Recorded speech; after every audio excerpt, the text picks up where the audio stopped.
When we were young, we read more often because we had to. It was the only way for us to get knowledge and to be enlightened. Read to your heart's delight and be enlightened. Let's just read. It's a podcast by Andy's Personal Development. Stay tuned for more reading and enlightenment.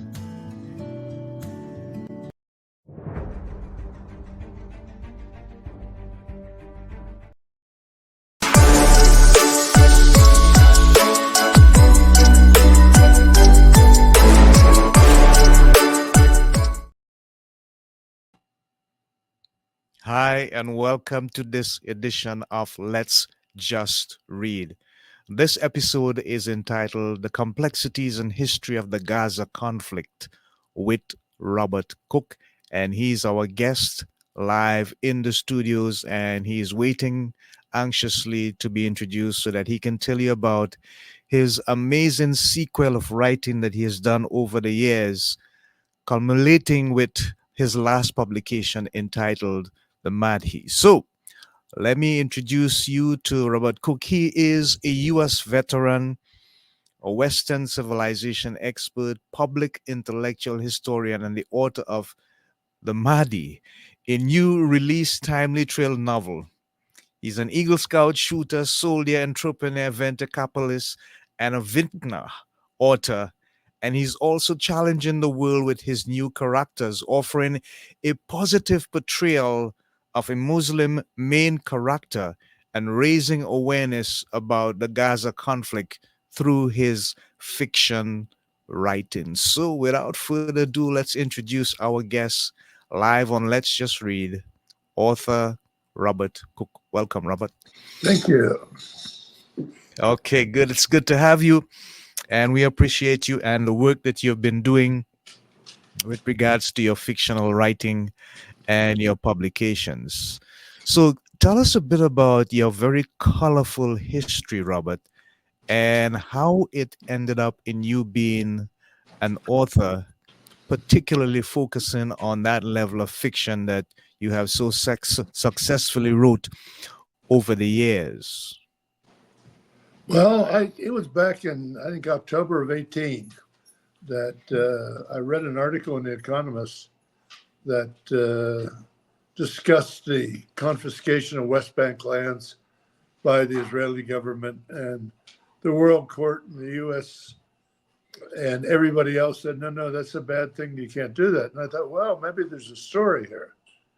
And I started tracking, and there was a story there. Yeah. And so I wrote the story through the lens of a Bedouin American, which is a different look than most people will give you. Then it evolved. I started out in Morocco and Tangier, and the team got together. And then they went about trying to convince the Israeli government to give up on the illegal confiscation of Arab lands in Israel. And what was interesting was the Arab view was that they'd been citizens since 1948 of Israel, and they had the same rights as other citizens. In particular, the Orthodox right in Israel said, oh, no. If you're not Jewish, you can't own land. You don't have any rights. So there's the basis for the book. Okay, wonderful. We appreciate that and thank you for sharing. Now, let me focus on the main content, the Mahdi. It says it is a testament to your storytelling prowess, drawing from your rich experiences to create a gripping and relevant narrative.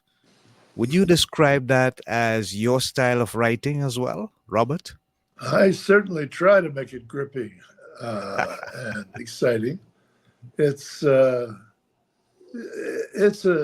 Bedouin American badass who used to be in the CIA Special Ops and some of his American friends. He's the only Bedouin in the character group, and he puts together. He's been anointed by the Bedouin tribes. There's 1 million Bedouins in the Middle East, but they have no government. They're just tribes in different sovereign nations. So he was asked by them to try and correct this travesty on the West Bank. And he put together a team and went to do it. Mm-hmm. It's pretty easy to write engaging fiction if you have a good setting. And I thought Israel was a good setting and Gaza was a good setting. Right. So, how challenging was it for you to do the research that you actually did so that the fiction would align with as much information as possible so that you can actually educate people about what is happening in that part of the world? You know, the research is sort of fundamental to what I do. This is my fourth Yeah, thriller. The Mahdi is the fourth. The right. third one was set in Iran, the second one in Yemen. So Mm-hmm. I've been around the Middle East a fair amount, and I had to Right. do research for all of them. I have a military background, so doing the military research for a useful weapon in this uh, story Mm-hmm. was fairly easy because we had 40 millimeter grenade launchers in Vietnam, and they've been updated, and it's a useful weapon. So I worked a while on that, and then put the story together. There were bad guys in Israel, there were good guys in Israel, and I sort of tried to have the two work together.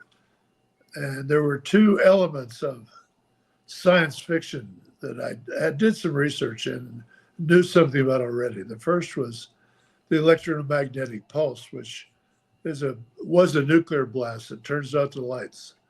And I managed to convince one of the protagonists to reduce it to shootable, fusible size, ammunition size.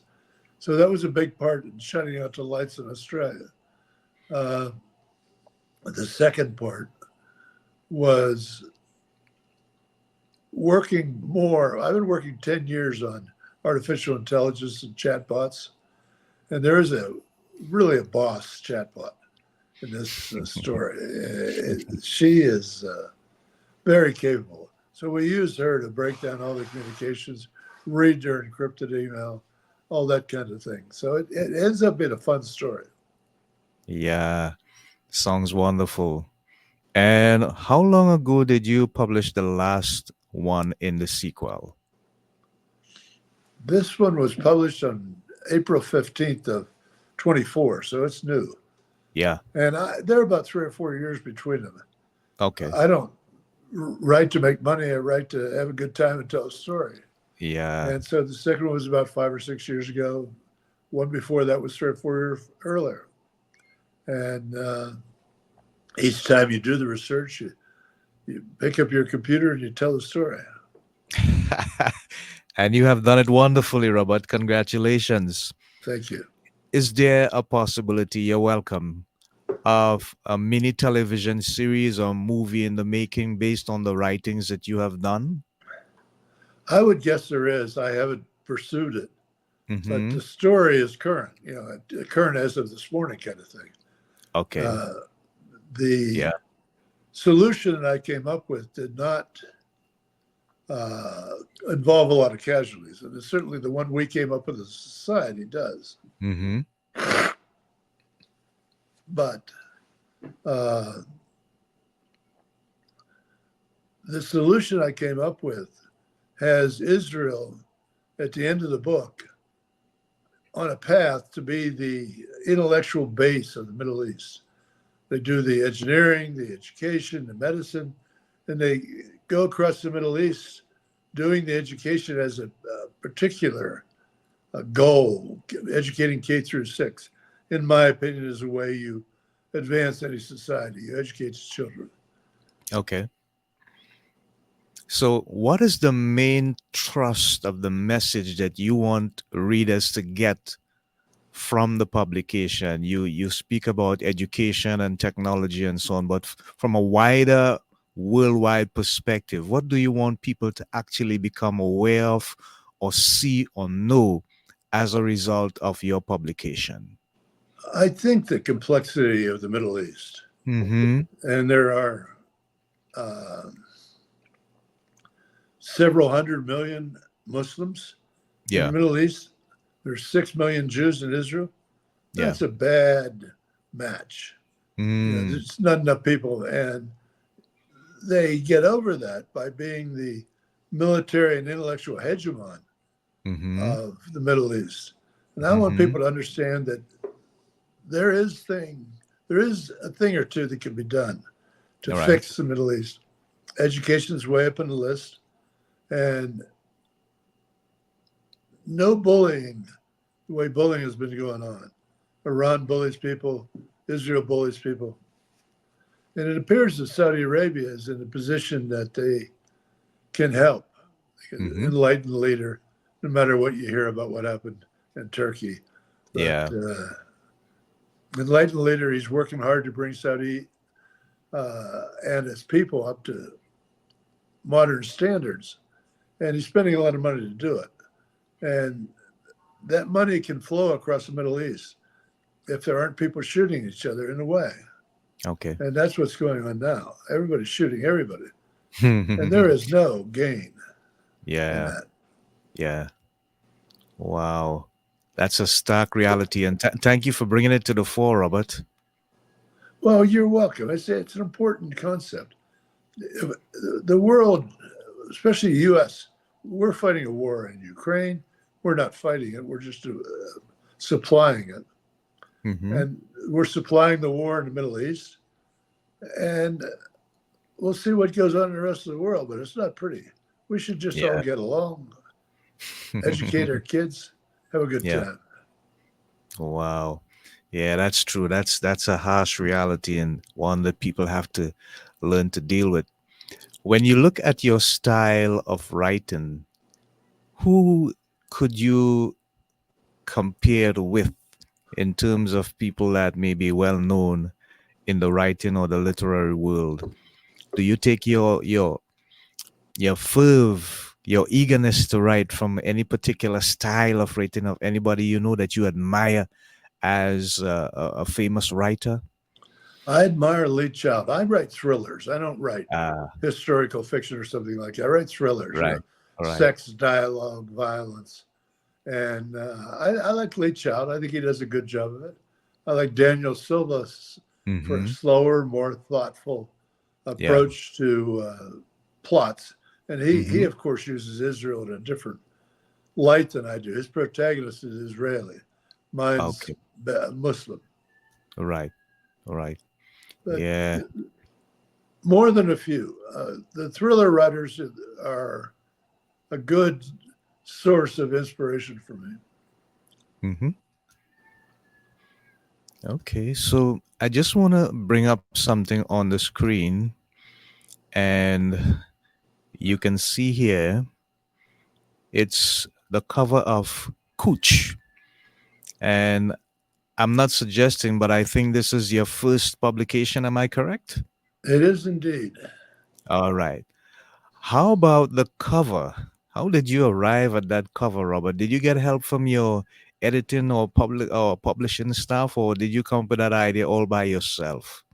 I came up with the idea all by myself. The Wow. protagonist is really muscular. He's 6'4", 240, no body Mm-hmm. fat. Mm-hmm. And he has big forearms. And Right. one of the things he does in the book is make that dancer on his forearm dance Oh. to intimidate someone in a bar Okay. scene in a Mexican bar in Palo Alto. And Yeah. he speaks fluent Spanish, fluent Arabic, Pashtun. He's, the typical bigger than life protagonist. And it starts Right. with this cover. And I said to someone, show me a big arm and put a flamenco dancer on it. And, Okay. artists can do that kind of thing. Mm-hmm. Yeah. Definitely. Yeah. So, Admiral James Loy, former Deputy Secretary of the U.S. Department of Homeland Security, describes Cooch as the new Jack Ryan, Would you agree with his assessment? I've seen the Jack Ryan series, and it's really fascinating, very thrilling. Would you agree with his assessment? I agree with that assessment. He also said it's like being in the Situation Room, getting the news every day, and I liked that. I thought that was a nice thing for him to do, and Yeah, it is that. wonderful. So tell us, is there another publication in the making? Is there a number five after number four? I doubt it, but I'm Mm, getting along. I'm over 40, as you might guess, and I like that. I like that. Yeah, go ahead, Robert. Tell us. I don't know that there's another one, but the subject is rich with opportunity. You just have to take the Yeah. time to write another one. Right now, I'd like to see this one play out. Right now, the Muslims aren't doing too well over there, and there's Hmm. so many of them that I can't believe that Israel is convinced it will survive and prosper in this environment without engaging. And I said they should engage by being the intellectual leader. Right now, they're the military hegemon and the Mm, intellectual leader. yeah. Wow. But how can we get people to understand the power of that statement you just made, Robert, with regards to resolving this ongoing conflict that seems obviously to have no end to anyone who is looking on at this point in time?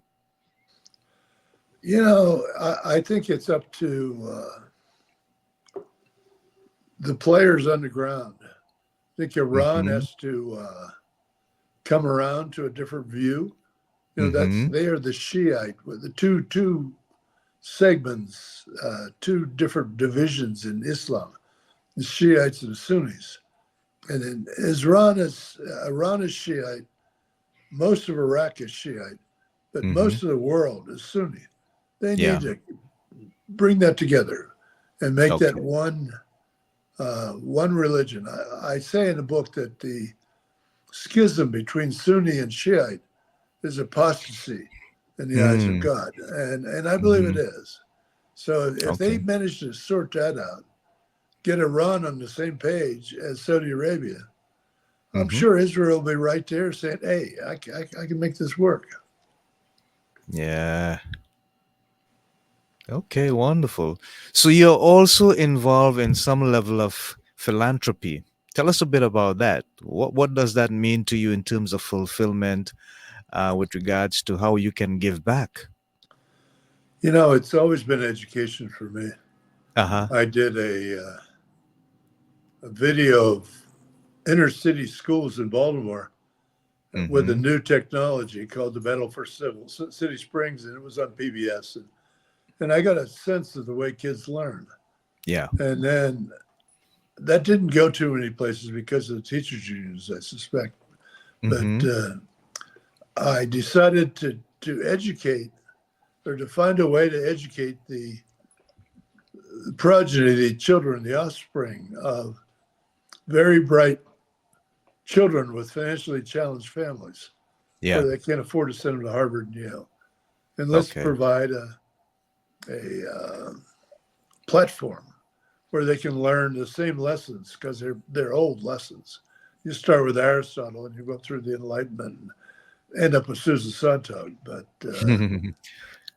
you teach those kids and they will go out in the world and teach somebody else. So that's my general theory of education. It seems to work. Yeah. Okay. So Robert, I want to get your opinion on a video I'm going to show. This is supposed to be the number one billionaire in China, and he's making a statement here about education and knowledge and teaching. Just take a listen and give me your opinion. Just get a feedback on what he's saying.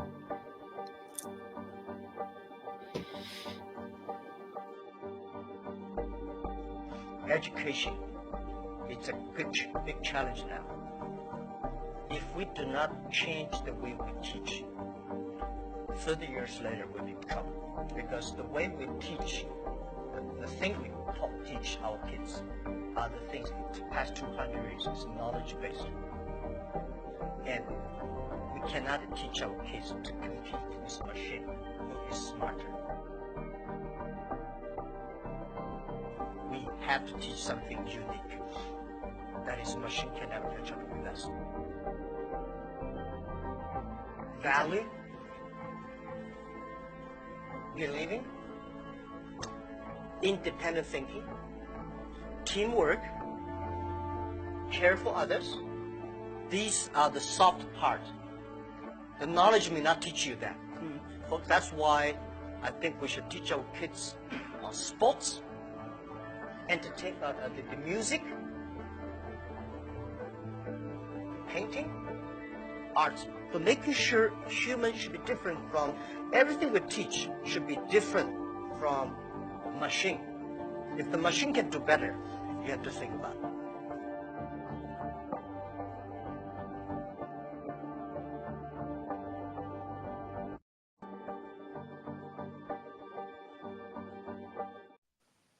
So let's get a feedback from you, Robert. What are your thoughts? Oh, I think he's right. Jack Ma is a smart guy, but I'm not sure I completely agree with him about what we teach. Right. Where we've gone now is my program teaches math, philosophy. You need to teach kids how to think, not what to think. And Right. he's saying teach them particular things. I don't know, just teach them how to think, and I think they'll be fine. And in my book, The Mahdi, I have the kids being taught by this chatbot that I mentioned earlier, the AI chatbot. Yeah. And it's connected to a quantum computer. So they have all the compute power in the world. And they learn how the child learns, and then you teach them that way. And the saying is the saying from direct instruction in the US is there are no failing students. There are only failing teachers. So we need to get the kids back up to speed on reading, writing, arithmetic, because you can't get by in society without those basic skills. And the machines are going to do a lot of it, sure. Anything that's routine, machines will do. But they can't think yet. Yet. Yeah. Wow. Thank you for sharing. And I tend to agree with you very much in terms of how you look at the aspect of being able to teach the youths, particularly what is extremely important in terms of helping them to understand how to think. And yes, I think they have the instincts and the desire how to work things out for themselves. We just got to lead them in the right direction. Yep. College, you go to learn how to think. After that, you learn how to do something. Yeah, exactly. I agree. So it says that your literary acclaim includes being the author of the only fiction book on Bill Gates' summer 2013 reading list. How did you accomplish that? I was happy with that. Yeah, I like Bill, and I think he's very bright. I like what he says about what he writes. Okay. So I said, write about this. He said, okay. That's fair enough. Fair enough. Yeah. Yeah. Wonderful. He's a good guy. Yeah. So basically, in terms of the writing that you have done over the years, what advice would you give, Robert, to young fiction writers who want to follow in your footsteps or your style in terms of the level of success that you have had? What advice would you give to them? Well, I would say that writing is a process. It's a skill. It's a craft. It can be learned. Yeah. Step one is to learn how to write. Step two is to have an idea you want to write about. Right. And too many people I see have poor writing skills, and your readers just won't tolerate that. I wrote a young adult book one time, and it sold 15 copies. I bought 10 of them. I didn't know anything about young adults. Yeah, you supported yourself. Oh, goodness. Wonderful. So let's look at it from this particular angle. in terms of mentoring, have you looked at any particular group of young people or at least one person and decide, okay, I'm going to mentor this group of people, I'm going to mentor this person so that the stuff that I have done, they would be able to carry it on maybe in a deeper and more profound way, but at least the work that I have done will continue. I've done more of that with Yeah. my business where I made a living, Okay. software infrastructure, than with Yeah. writing fiction. And I think it's just a matter of convincing them that they need to figure out customer service. The customer Mm, service aspect is everything. No matter yeah, which of the industries you go in, you really have to make the customer happy. You won't sell anything. If you don't that's sell right. anything, you're going to starve to death. So you teach them Hmm. how to walk the way of the customer in their moccasins. Think about the problems the way they think about them, and then build a solution that they will buy from you. And that's worked out pretty well over the years. Yeah, wonderful. Have you had the opportunity, Robert, to do any live book talks where you interact with the people one on one and you tell them from the publication, the experience you've had, the research, and they get a true essence of the story that you really want them to know? A few, not many. I do more like this. I like this format Yeah, where you have somebody yeah. smart asking you questions and you don't waste a lot of time on the side issues. Okay, understood. I like that. So, are you into sports, Robert? A little golf. I mean, I was a shooter for years, Right. competitive shooter. So that Yeah. sort of fits into the book too. But I play a little golf, and I used to play quite a bit of tennis. But sports is, for a guy like me, I like to think I live a life of the mind. And so it's not a driving thing with me. It's something you do to, get the blood flowing and have a little fun with your friends, but it's not a huge deal to me. Shooting just happened to come naturally to me. Yeah, wow. Okay. I can't say the same for me, but I can understand how exhilarating that could be. Wow. So, um, the Americans have won the President's Cup. You saw the finish? The president's finished. The President's Cup, the Americans. Is it the Oh, the President's America's Cup? Cup. No, Yeah. no, I don't. I don't really watch much TV. I Oh, read books, and I'm just not a good TV guy. Tell me about it. yeah. Okay, great. Wonderful, wonderful. So tell persons how they can get a copy of your publication. Where is the most viable place they can go and purchase the book, the Mahdi? The Mahdi is available on Amazon, and there's a Mm-hmm. lot of information at Mm-hmm. robertcooknovels.com, all Yeah, one yeah. string, robertcooknovels.com. And there's Mm-hmm. information about all four of the books there and a fairly detailed description. So if you want to read what the kind of thing I write, which is for the most part about the Middle East and the problems the U.S. has in dealing with it, they're all available. That's it right there on the screen. And Yeah. it's available at Amazon, Barnes and Noble, a number of places. Okay, great. If you had the opportunity to speak to 7.8 billion people, which is roughly the population of the world right now, let's just say you have this giant megaphone and you can tell them something that is a message from your heart that you think the world needs to hear, what would you say, Robert? What would you tell them? Don't worry about yourself. Worry about your kids. When they grow Wow. up, they'll worry about you. Uh, we've got to educate the children right now. Education is coming apart in the world, at least in the developed world. We're not educating the young, and then we're surprised they grow up and do criminal things. Get over Mm, it. Teach them to read, write, reason, and give them an opportunity to learn something useful in life, something that will make them feel good about themselves. yeah.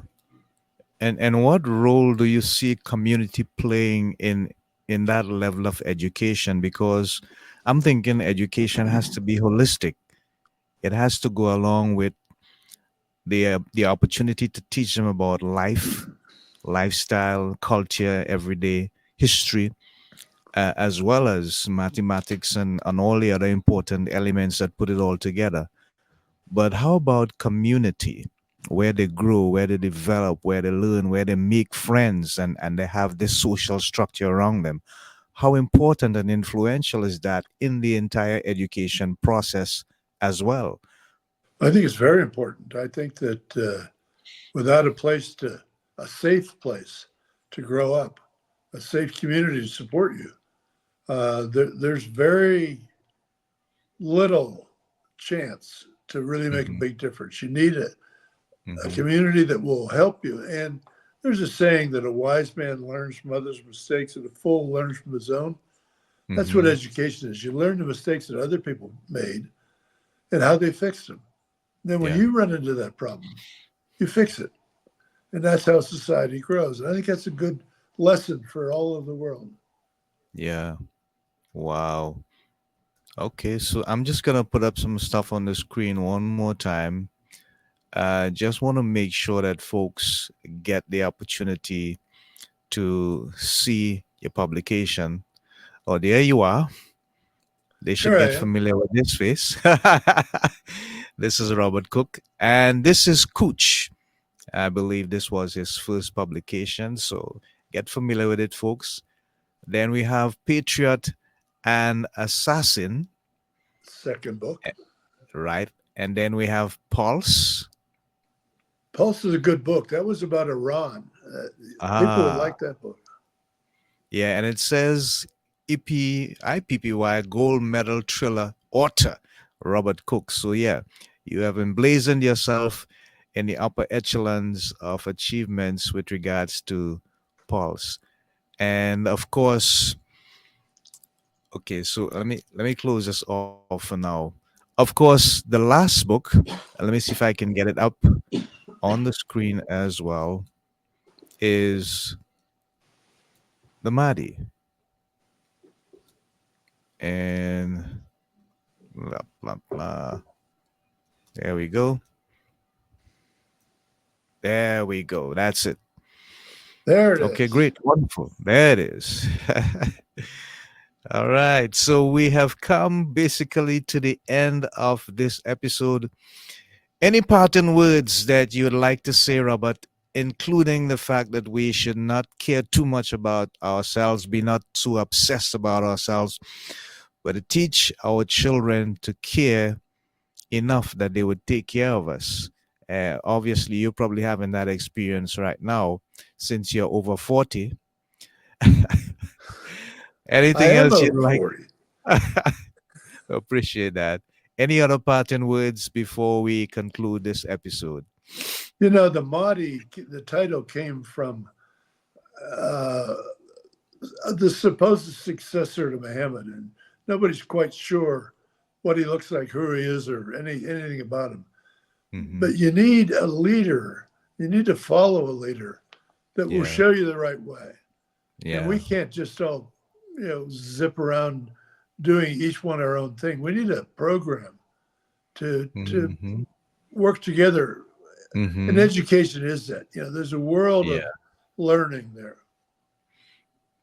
Wonderful. And I agree with that totally. Education, education, education. I think it's the key to having some level of peace in the world, having some level of parity, some level of clarity, some level of purpose, some level of understanding what we need to do, and in so doing, embrace our real humanity instead of just fighting each other, killing each other, and actually accomplishing nothing. I should have said that. I just That's lent it to you at that's no cost. exactly right. Okay, folks, so we have come to the end of this beautiful episode with author Robert Cook. This episode was entitled The Complexities and History of the Gaza Conflict. So go to Amazon and get a copy of his latest edition of that Kuch series, number 4, the Mahdi. It's available, and you can also visit his website as you've seen on the screen and support him and do a purchase of that book. Trust me, you will not regret it. So, until next time, this is Andy from Andy's Personal Development on Let's Just Read, and our guest, Robert Cook, saying so long. Thank you Godspeed. for your God time, bless. Andy. It was fun. Thank you. Thank you. We enjoyed it. And we want to remind our listeners and our viewers to please read to educate yourself for knowledge and enlightenment. Bye for now. Until next time.